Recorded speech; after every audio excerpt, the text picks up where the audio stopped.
O que cremos sobre Deus e a Santíssima Trindade? Nós continuamos meditando sobre o nosso Deus, como se isso fosse possível. Um dos atributos que nós vamos ver é a incompreensibilidade de Deus. Nós vamos ver que não significa que não pode saber nada sobre Deus, senão nós sequer estaremos aqui. Mas que nós não podemos conhecer Deus plenamente. Graças a Ele, a sua graça e misericórdia, Ele se revelou. Caso contrário, nós sequer o buscaríamos. Mas Deus, por sua graça e misericórdia, se revelou a nós, ao seu povo. Nós estamos meditando na confissão da comunidade, que é a Confissão Batista de Londres, de 1689. Ela está à disposição no site, eu tenho falado, e se você quiser ler, trazer, imprimir e acompanhar, seria interessante. Apesar de nós estarmos projetando aqui, toda ela, obviamente, é fundamentada na nossa única regra de fé e prática, que é a palavra de Deus, a Bíblia. E alguns às vezes perguntam, mas por que tem uma confissão de fé, já que nós temos a Bíblia? E nós tratamos disso no nosso primeiro encontro, se você quiser saber as razões de como é importante, especialmente hoje, no tempo que nós vivemos, com uma igreja evangélica que confessa a Cristo, confessa que crê na Bíblia, mas que tem trazido tantos ensinos fora de Cristo e fora da Bíblia. Por isso nós temos uma confissão que, é claro, fundamentada na Escritura e que norteia aquilo que nós cremos a respeito dos principais fundamentos da fé. Nós estamos vendo então, vimos os primeiros 9 encontros, foram a respeito da Sagrada Escritura, porque ela é que fundamenta tudo o que nós vamos ver a partir de agora, o que nós começamos a ver. Por exemplo, todo mundo diz que crê em Deus.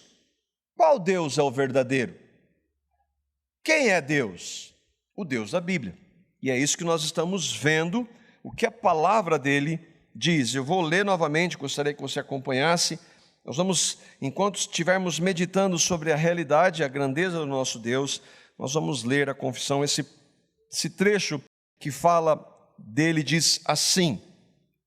O que a Bíblia diz a respeito do nosso Deus? Diz assim: o Senhor, o nosso Deus, é somente um, o Deus vivo e verdadeiro, cuja subsistência está em si mesmo e provém de si mesmo, infinito em seu ser e perfeição, cuja essência por ninguém pode ser compreendida senão por Ele mesmo.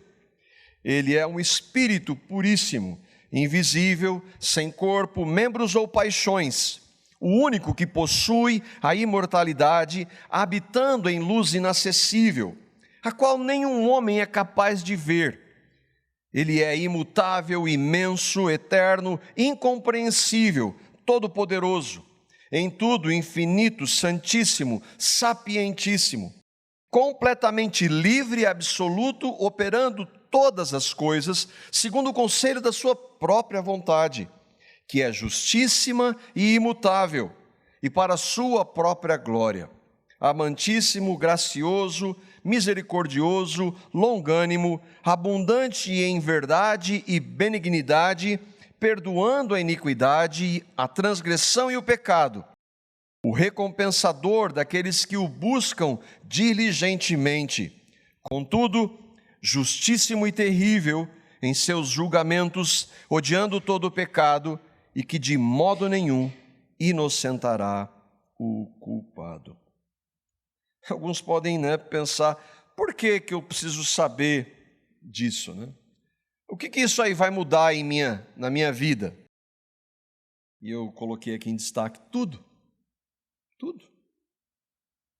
Hoje, talvez um dos grandes erros da igreja evangélica, da qual nós fazemos parte, é adorar, louvar, falar de um Deus que não é, em essência, o Deus descrito na Bíblia, ou o Deus todo da Bíblia.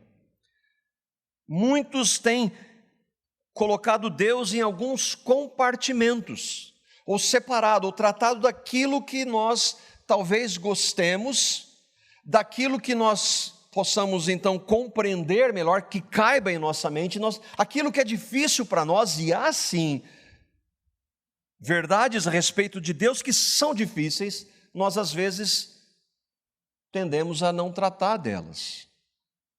Para mim, pessoalmente, o que tem mudado meditando nessas verdades, especificamente nisso aqui que nós estamos lendo quase todo domingo pela manhã? Primeiro é que eu não posso questionar como Deus faz as coisas. Eu já fiz isso muitas vezes, mesmo como cristão.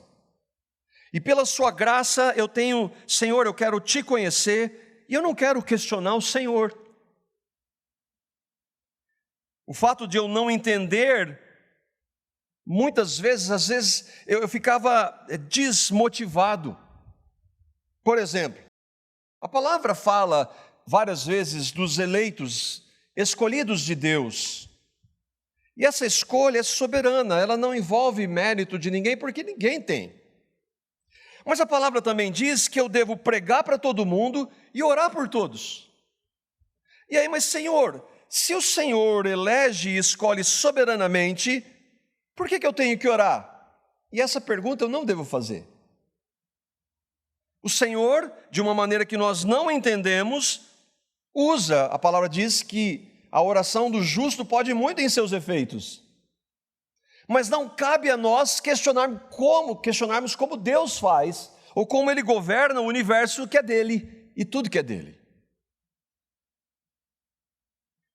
Eu vendo um Deus tão grandioso e poderoso, algo que me maravilha, é como esse Deus me amou, eu, Marco, um ser tão insignificante perto do universo. Eu nada, como Ele deu seu Filho por mim. Porque quando a gente fala do amor de Deus, parece que é algo assim. Quando a gente começa a ver o que a palavra de Deus fala sobre Deus, parece que é algo... Não, nós estamos falando de Deus.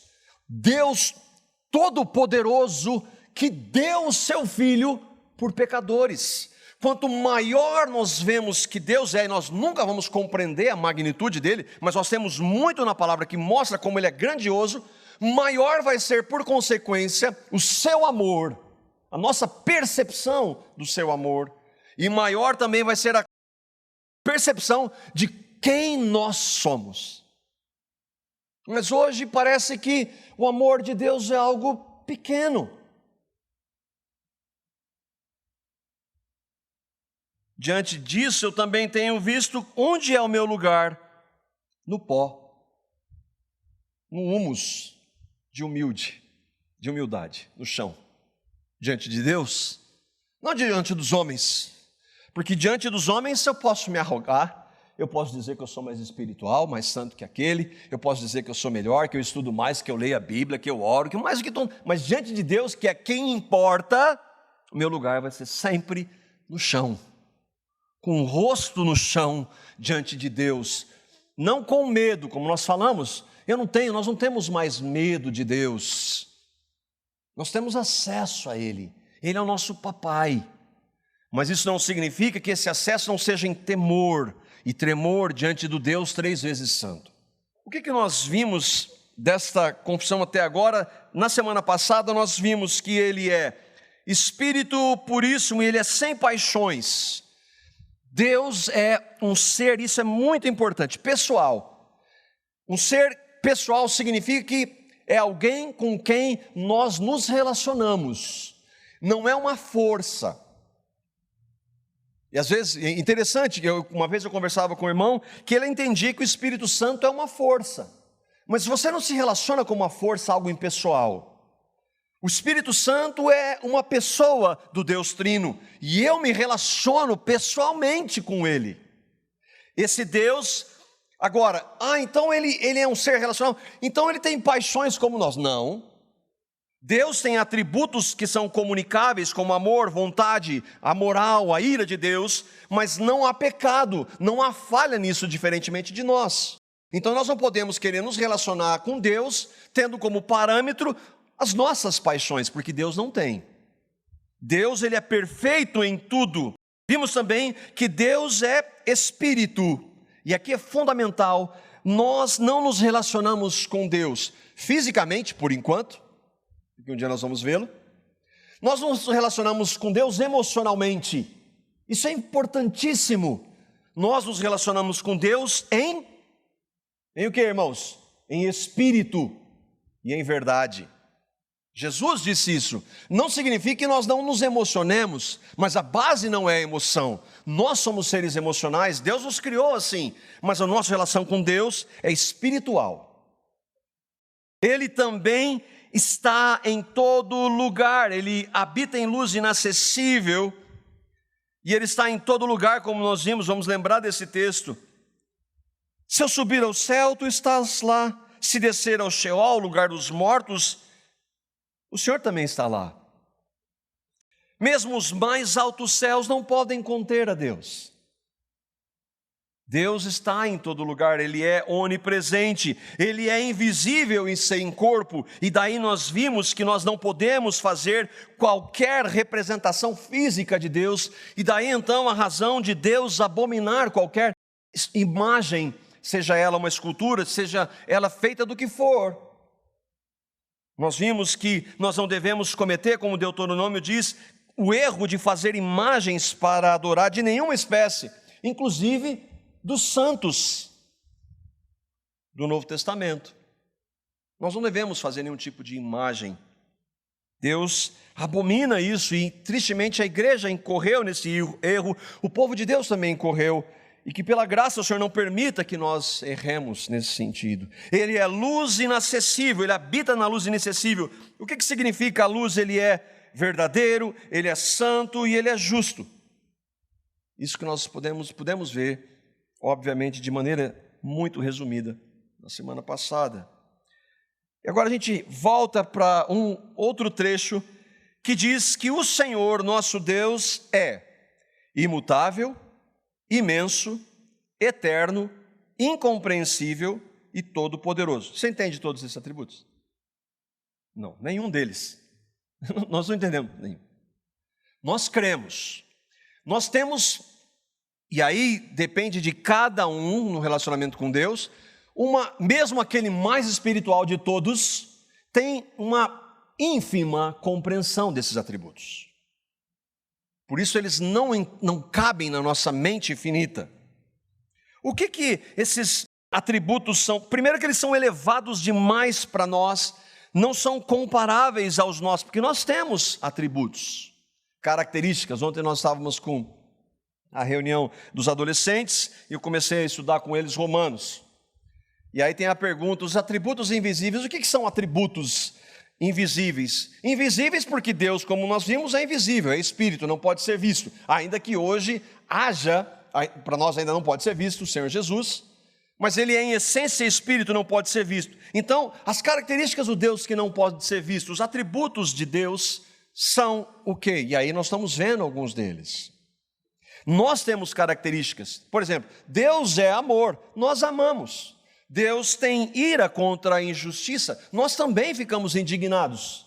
Mas nós, esses atributos comunicáveis que nós podemos ter, que Deus tem, mas para nós é finito, eles são finitos, e outra, maculados pelo pecado. Para Deus, não, esses atributos então não são comparáveis a nós e aos nossos. E outra, irmãos, isso é o que eu tenho aprendido para mim. Nós devemos aceitar todos eles sem questioná-los. Imagine, a questão é, como eu vou questionar Deus? Agora, não significa que eu possa dizer, Senhor, eu não entendo, eu não compreendo, Senhor. Mas questionar, ou de isso eu não aceito, isso eu não concordo, irmãos, nós estamos falando de Deus. Isso não é possível para nós que cremos nele. Os meios que ele usa para agir, para tratar conosco. Ele é imutável, um dos atributos. E aqui é um dos que nós não temos a menor ideia. Por quê? Porque nós mudamos em quem? Em tudo. Nós mudamos a aparência, nós mudamos de opinião, nós mudamos a forma de conhecer, nós crescemos ou decrescemos em conhecimento, nós mudamos os nossos gostos, o nosso temperamento, então, tudo em nós é mutável, mas Deus não. Não tem nada que Deus vai saber que Ele não saiba. Não tem nada que Deus não ame que Ele vai deixar de amar. Não tem nada que Ele se oponha que Ele vai mudar a sua opinião. Ele não varia o temperamento. Por exemplo, Ele ama os seus filhos. Não tem como Ele amar mais nem menos. Então, essas características de Deus para nós, ainda que, sim, nós criamos, nós não compreendemos, porque a tendência nossa é comparar qualquer coisa pelo parâmetro que nós temos. E o nosso parâmetro está finito e imaculado pelo pecado. Deus tem em seu caráter imutável, Ele é amor, Ele é gracioso e Ele é misericordioso. E isso nós conseguimos receber, e isso é comum hoje no meio evangélico. Mas há outros atributos que não são mais tão comuns, como a ira de Deus, a santidade e a justiça de Deus. Porque esses são difíceis para nós entendermos. Mas não é porque eles são difíceis que Deus vai mudá-los ou vai mudar. Deus não pode mudar. Deus pode tudo? Sim. Mas Ele não pode mudar quem Ele é. Nós, por mudarmos tão facilmente, achamos que Deus é, mas Ele não é assim. Deus não vai mudar os seus decretos. Deus não vai mudar os seus planos. Deus não vai mudar a sua vontade. Deus não muda em absolutamente nada. O profeta Malaquias resume, Malaquias capítulo 3, versículo 6, de maneira simples e que qualquer um de nós pode entender. E esse versículo nós entendemos, é importante sempre que nós leiamos os versículos dentro do seu contexto. Esse versículo ele pode ser lido fora dele, porque é uma realidade de Deus que se aplica a tudo em relação a ele. Diz assim: porque eu, o Senhor, não mudo. Eu, o Senhor Deus, não mudo. E ele vai dizer que por isso que ele vai ter misericórdia. Mas o fato é que Deus não muda. E é simples assim. Deus nunca vai deixar de ser o que Ele é, Ele nunca vai ser mais o que Ele é ou menos. O livro de Números diz que a imutabilidade de Deus é um atributo que o diferencia muito de nós. E aí então, se não serve esse texto, o próprio Deus vai comparar Ele conosco em relação a essa característica. Por meio de Moisés, em Números 23, verso 19, diz assim: Deus não é homem para que minta, nem filho do homem para que se arrependa. Porventura, diria ele e não o faria? Ou falaria e não o confirmaria? A tendência nossa é compararmos Deus com a gente. Mas a palavra está dizendo, não faça isso. Porque nós não somos Deus, somos infinitamente finitos, imaculados pelo pecado. Então nós não devemos comparar Deus, o que Ele faz, quem Ele é, conosco. Às vezes quantas vezes, isso não aconteceu com nenhum de nós, né? Eu vou fazer algo e não faço. Ou eu não vou fazer e faço. Alguém já fez isso aqui? Não precisa levantar a mão. Eu sei, porque nós somos assim. E a palavra nos diz o quê? Seja o seu falar sim, sim, não, não. O que passa disso vem de quem? Não é de Deus. E nós fazemos isso, irmãos? Sim ou não? Deus não. Entende por que é importante nós compreendermos os atributos de Deus, porque quando nós vamos falar com Ele, tendo isso na nossa mente e coração, nós não vamos pensar como se fôssemos nós. O arrependimento vem por causa do quê? Do erro. Como Deus não erra, Ele não tem que mudar e Ele não se arrepende. Ele não precisa corrigir nada. E aqui é importante, irmãos, isso é tão fundamental. Jesus não é a correção de um plano de Deus que não deu certo. Jesus é o plano eterno de Deus. Por que não parece assim? Deus criou, aí falou, Adão, não come essa árvore. Ih, comeu. Vou ter que dar um jeito. Mas não é isso. A palavra de Deus diz que o Cordeiro de Deus, Jesus, foi imolado antes de existir tudo. Então há um plano. E aí você começa a pensar, mas espera aí, nesse plano estava a entrada do pecado, no plano de Deus? Sim, nos decretos de Deus. Não, mas como? Não entendo. Ele não é o autor do pecado. Tanto que Jesus veio por causa do pecado. Mas faz parte do decreto de Deus. Isso. Olha que o irmão diz aqui, o propósito de Deus na eternidade e suas realizações no tempo, veja, a eternidade é uma compreensão que nós cremos, mas não entendemos, está fora do tempo, e suas realizações no tempo são da mesma extensão. Portanto, o seu propósito, que foi fundamentado em sua soberania, ordenado por sua sabedoria infinita, ratificado por seu todo o poder ou onipotência e cimentado com a sua imortalidade, nunca pode falhar. Irmãos, quando o Senhor diz que cada fio de cabelo dos nossos cabeças estão contados, Ele não está querendo fazer contabilidade de fio de cabelo. Ele está dizendo que absolutamente tudo no universo que Ele criou está decretado. Ué, mas então o que eu faço, eu não sou responsável. Não é isso. Parte do processo e do plano eterno e soberano de Deus está o que você e eu fazemos. Mas como isso se dá? Nós não sabemos. O ponto é que Deus não muda, Ele é imutável, porque Ele tem algo estabelecido antes de tudo existir. Jó, por exemplo, trazendo para a realidade de um homem como nós, Jó. O que aconteceu com Jó? Nós sabemos a história, né? Jó era um homem temente a Deus, que se desviava do mal. Ele era um servo de Deus de acordo com o próprio Deus. No conceito do Velho Testamento, ele era um filho de Deus. E Deus tira tudo dele. E ele diz que louvado seja o Senhor, Ele deu, Ele tomou.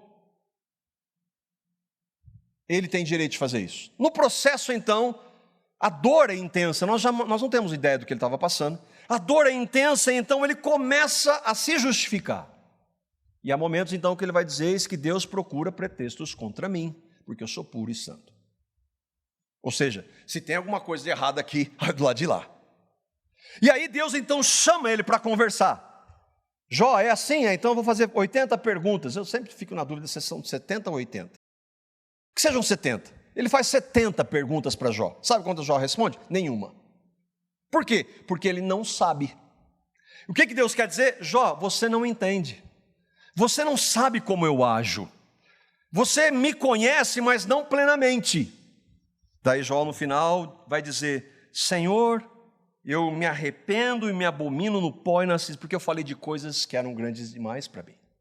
E aí então, 42, Jó, versículos 1 e 2, Jó responde ao Senhor, depois de Deus chamá-lo para conversar e para colocá-lo em seu lugar.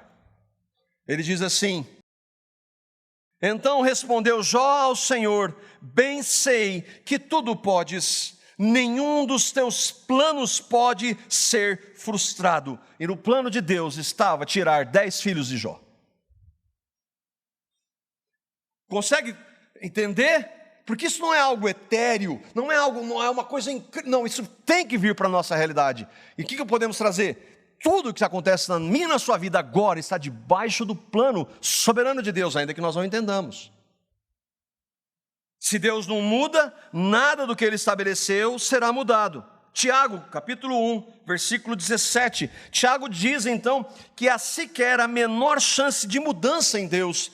E ele usa uma expressão muito interessante. Tiago 1, 17, ele diz assim: toda boa dádiva e todo dom perfeito vem do alto, descendo do Pai das luzes. Nele, em quem, o Pai das luzes, em Deus, não há mudança, nem sombra de variação. Nada muda nele. Jesus é Deus, não é? Hebreus capítulo 13, versículo 8. Esse é um texto muito usado hoje de forma distorcida. Jesus Cristo é o mesmo ontem, hoje e para sempre. Esse versículo é usado normalmente para você exigir a cura de Deus. Porque Ele curou, então Ele tem que curar hoje. Mas não é isso que Ele está dizendo. Ele pode curar? É claro que pode, Ele é o mesmo. Mas significa que Ele vai fazer? Não. E aqui é importante nós entendermos, Deus, apesar de ser imutável, Ele age de maneiras diferentes em tempos diferentes.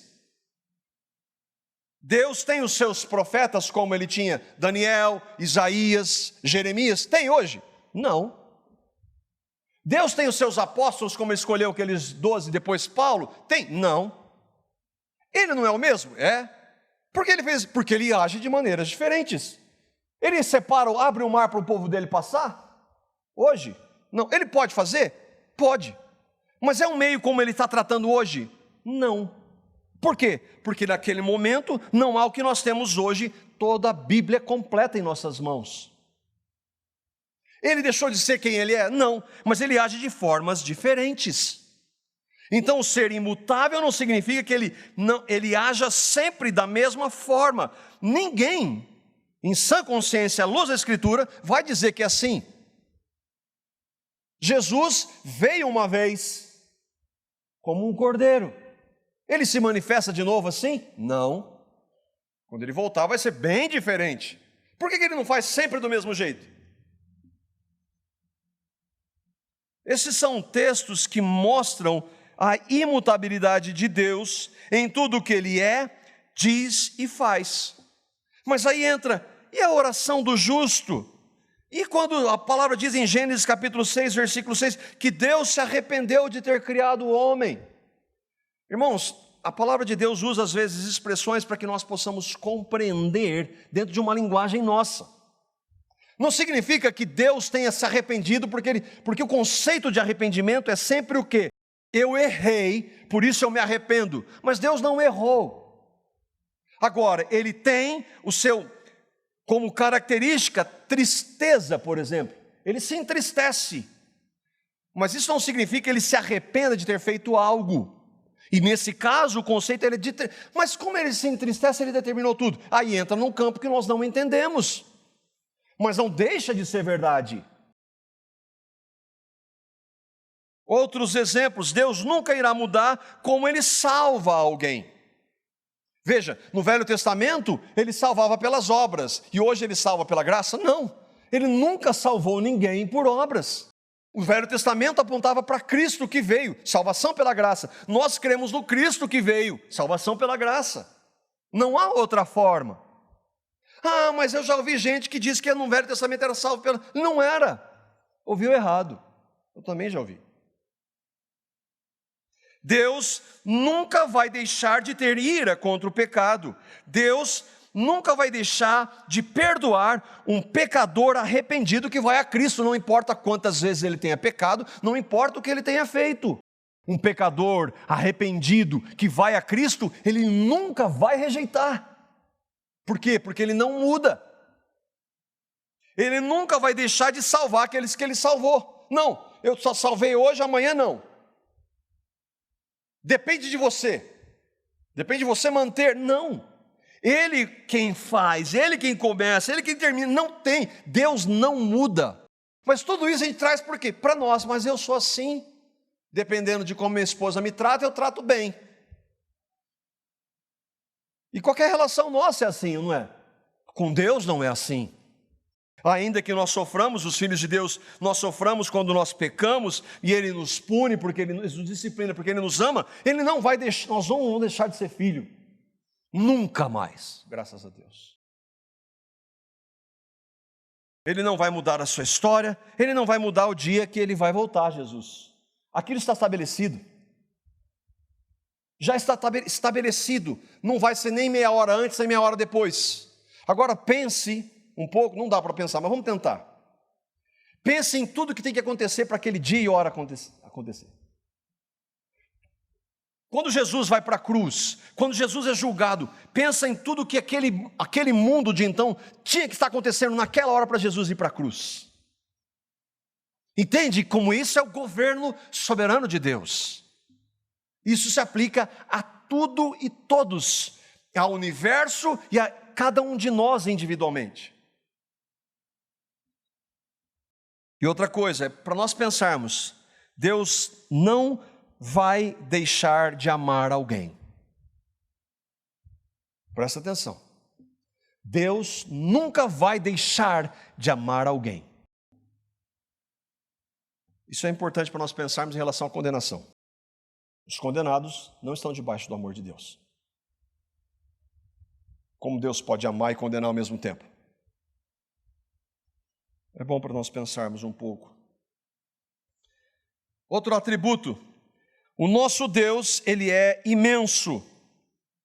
Sendo Espírito como Ele é o que? Onipresente, Ele está em todo lugar ao mesmo tempo. Como nós vimos no texto de Salomão, e aqui nós vemos em 1 Reis, capítulo 8, versículo 27, texto de Crônicas, é uma repetição do texto de Reis, que diz assim, Salomão está falando do templo que Deus mandou ele construir, e aí o Salomão diz, mas de fato habitará Deus na terra? Eis que os céus e até os céus dos céus não te podem conter, ó Deus, quanto menos essa casa que eu edifiquei. O Senhor habita em todos os lugares. O Senhor habita no lugar dos mortos sem Cristo. O Senhor habitará no inferno. Não há como não fugir da presença do nosso Deus, porque Ele está em todo lugar e por causa da sua grandiosidade. Deus falando ao profeta Jeremias, capítulo 23, versículos 23 e 24. Porventura, sou eu Deus de perto, diz o Senhor, e não também Deus de longe? Deus está brincando, sendo irônico. Eu não sou só Deus daqui? Está falando para o profeta Jeremias, para nós. Esconder-se-ia alguém em esconderijos de modo que eu não o veja? Há algum lugar no universo que alguém pode se esconder de Deus? Diz o Senhor, porventura não encho os céus e a terra? Diz o Senhor. Ele é imenso. Deus é imenso. A gente crê nisso. Mas entender, nós que estamos presos a um lugar, eu não posso estar em dois lugares ao mesmo tempo. Ainda que a nossa mente imensamente finita não compreenda, é óbvio então que o Criador é maior que a sua criação. Os céus dos céus é aquilo que nós conseguimos ver com os equipamentos que nós temos hoje, e tem coisa além ainda que a gente não vê, mas Deus está lá também. Deus em sua imensidão está em todo o universo, em seu universo. Outro ponto é que Deus é eterno. O que o dicionário diz? Eterno é fora do tempo, sem início ou fim. E é uma boa definição. Fora do tempo. O que é estar fora? Nós não sabemos, nossa realidade e tudo que nós conhecemos está dentro do tempo. Mas Deus está fora do tempo. Aliás, Deus foi quem criou o tempo. Porque antes de existir, só o conceito de antes de existir, a gente está pensando em tempo. Mas não havia tempo antes de tudo existir. Só Deus. Por isso que ele diz, Ele é, Deus é, eu sou. Entende isso? Não, nós não entendemos. Mas a Bíblia diz que o nosso Deus é assim. A palavra é clara em dizer, por exemplo, o Salmo 90, versículo 2. E aqui é o salmista usando uma linguagem para que nós possamos tentar compreender o Deus que é eterno. Um texto maravilhoso, não? antes que os montes nascessem e se formassem a terra e o mundo, de eternidade a eternidade, tu és Deus. Não é que os montes nascessem, ele está usando uma linguagem figurada para dizer, antes que o Senhor criasse tudo, o Senhor já era. O Senhor é. Por isso que a definição de Deus a respeito dele mesmo é eu sou. Mas como de eternidade a eternidade? Se eternidade, subentende-se que não tem começo e fim. E às vezes na teologia a gente fala, eternidade passada, eternidade futura. Para tentar entender com a nossa mente, mas para Deus não existe isso. Antes de Deus trazer tudo que existe do nada, lembra que havia aqui, eu lembro um exemplo meu figurativo muito bom. Aqui vocês estão vendo, não tem nada. Só existia Deus e Deus pegou o nada e criou tudo que existe. E ele criou inclusive o princípio. No princípio, criou Deus os céus e a terra. Por que no princípio? Porque não havia necessidade de princípio antes, porque ele cria o início do tempo para colocar as coisas dentro do tempo. Isso é filosófico, é maluco para nós, mas para mostrar que Deus é eterno. Tudo dentro da nossa realidade, dentro do universo, é medido pelo tempo. Por isso que nós não conseguimos entender. Mas como Deus, Ele é o eu sou. Quando Jesus diz eu sou, é uma evidência de que Ele é Deus. Em Colossenses capítulo 1, versículo 17, é Jesus sendo descrito pelo apóstolo Paulo, e ele também é claro em falar do Senhor. Ele diz assim, Ele, Cristo, é antes de todas as coisas, e todas as coisas subsistem por Ele. Ele é antes de todas as coisas.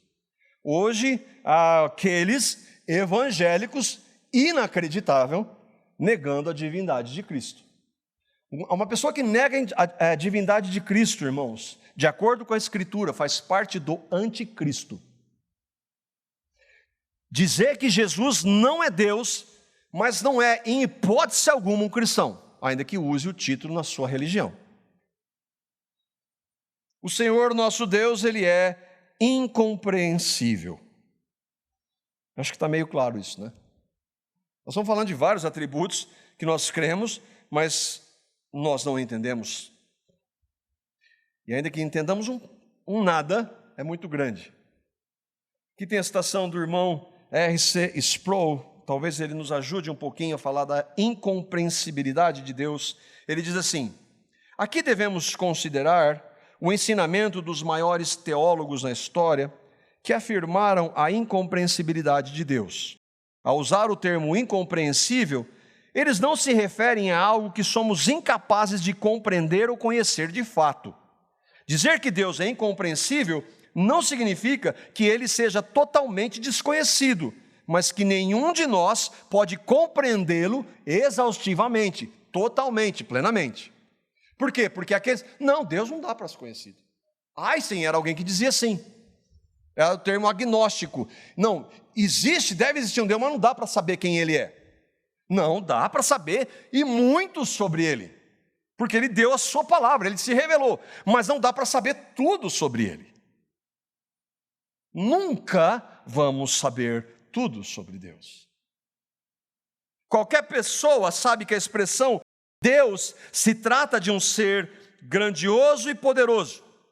Romanos capítulo 1, versículo 20 diz, o eterno poder de Deus como a sua divindade se entende e claramente se vê pelas coisas que foram criadas, por isso o homem é indesculpável.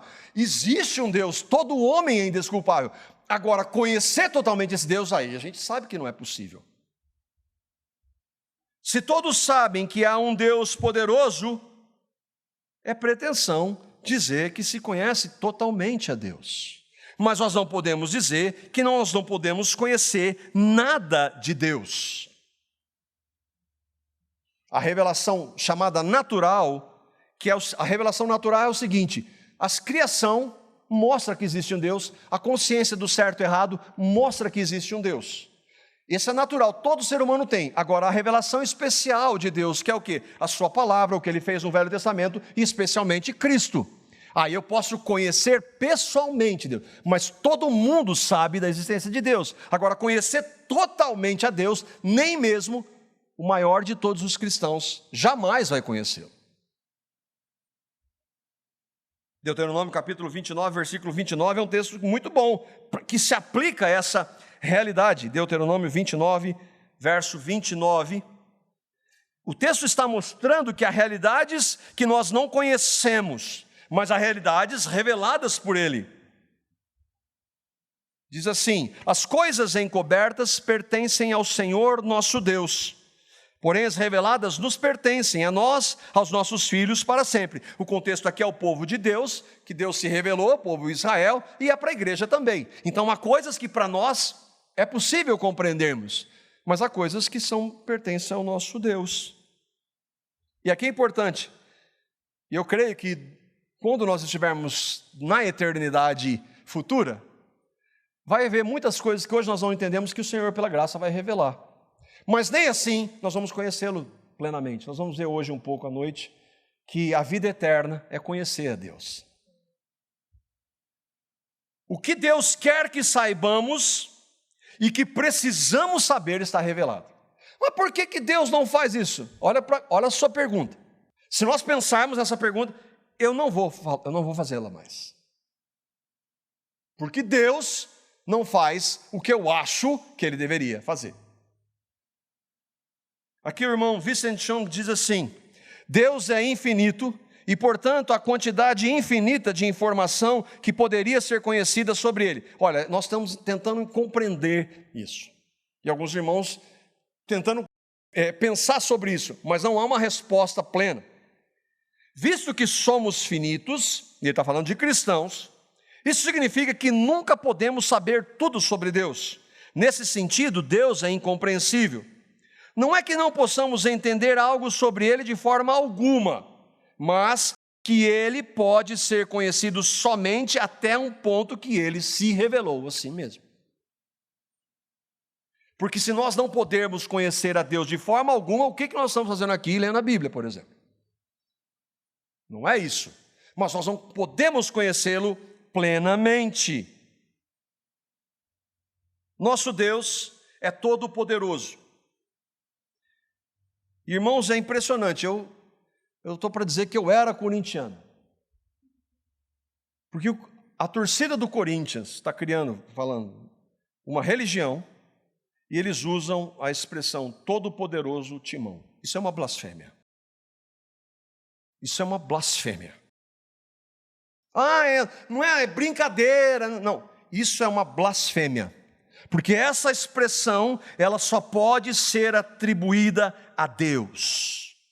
Lembra quando nós falamos no início, nós vamos ver? Todos os seres celestiais diante de Deus, e Ele é santo, santo, santo, todo-poderoso. Misericórdia por isso.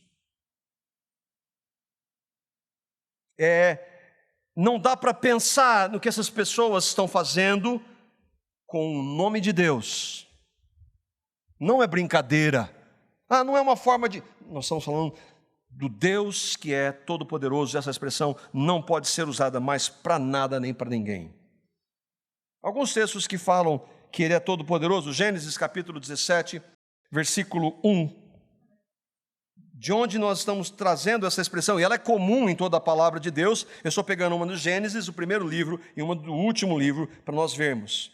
Quando atingiu Abraão a idade de 99 anos, apareceu-lhe o Senhor e disse-lhe: eu sou o Deus Todo-Poderoso, anda na minha presença e sê perfeito. Aqui quando Deus chama Abraão para tirar o seu povo do Egito, e é maravilhoso. Como é que você pode ser perfeito? Anda na minha presença. Só assim. Apocalipse, nós vamos para o último livro, capítulo 4, que é o livro que nós lemos, o capítulo que nós lemos no início, na abertura do culto.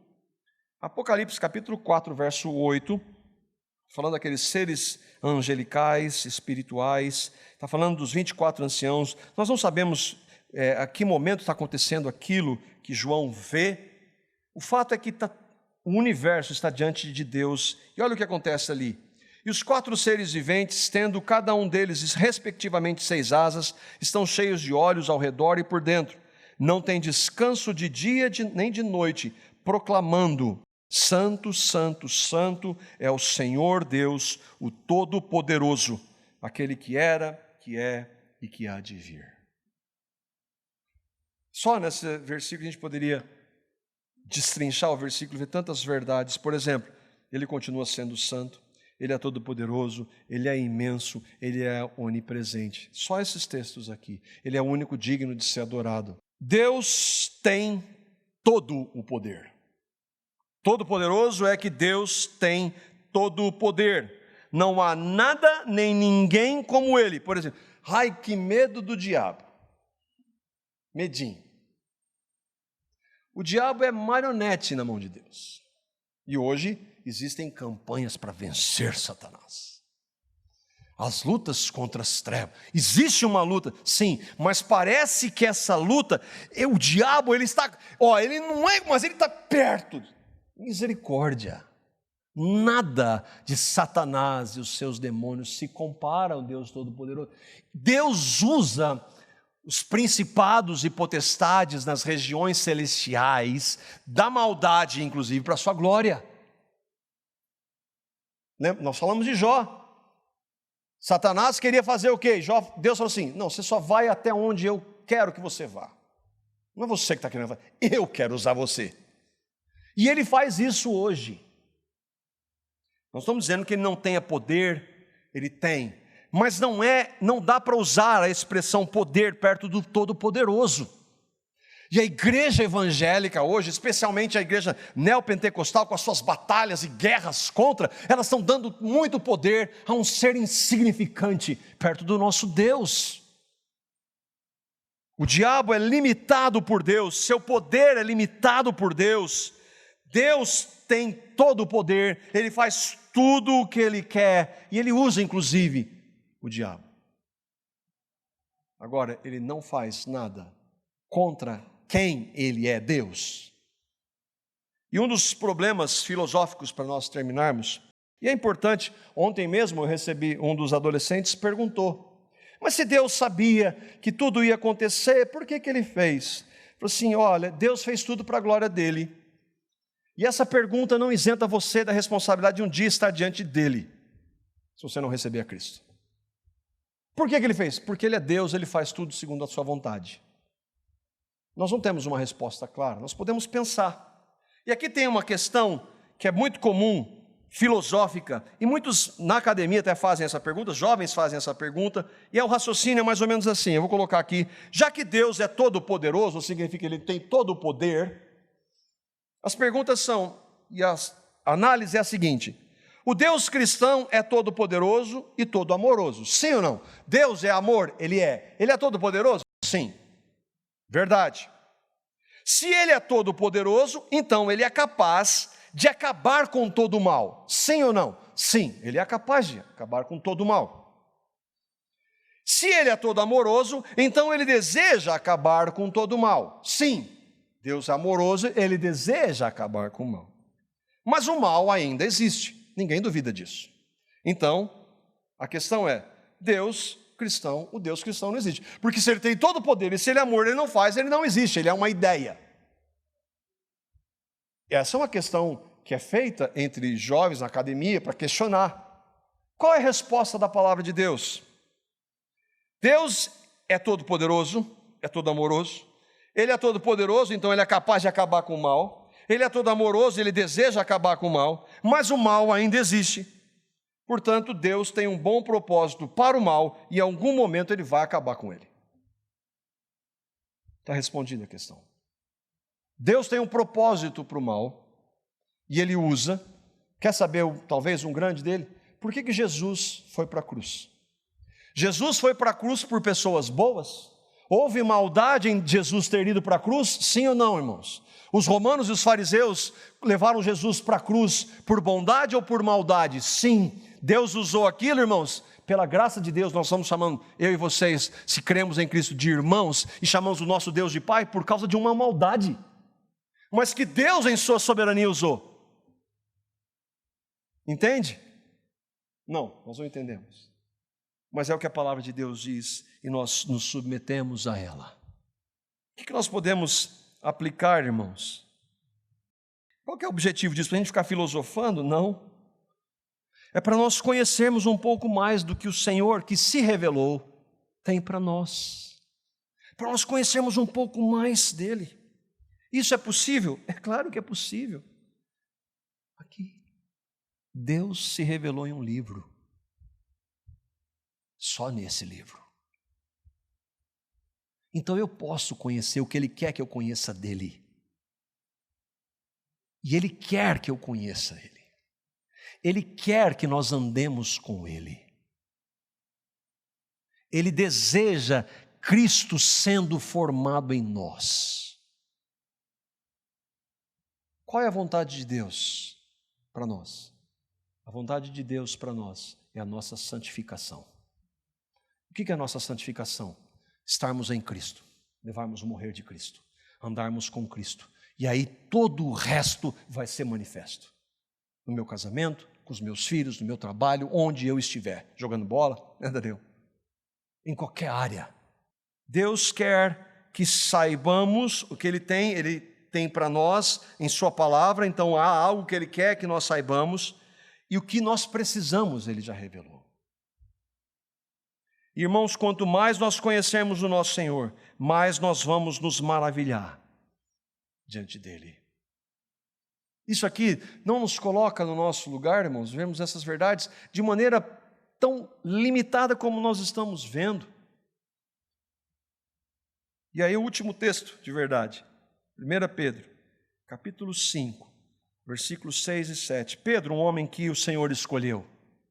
E ele está dizendo como nós devemos nos portar diante do Senhor. 1 Pedro 5, 6 e 7. Uma aplicação.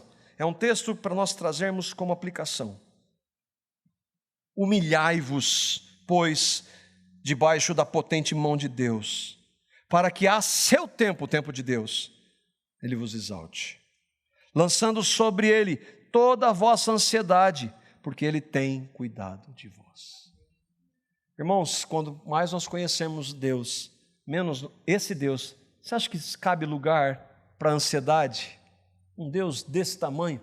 Você acha que cabe preocupação? Então por que nós nos preocupamos? Porque nós andamos tão pouco com Ele. Que o Senhor faça isso na minha vida, irmãos, e na de vocês para a glória dEle. Amém?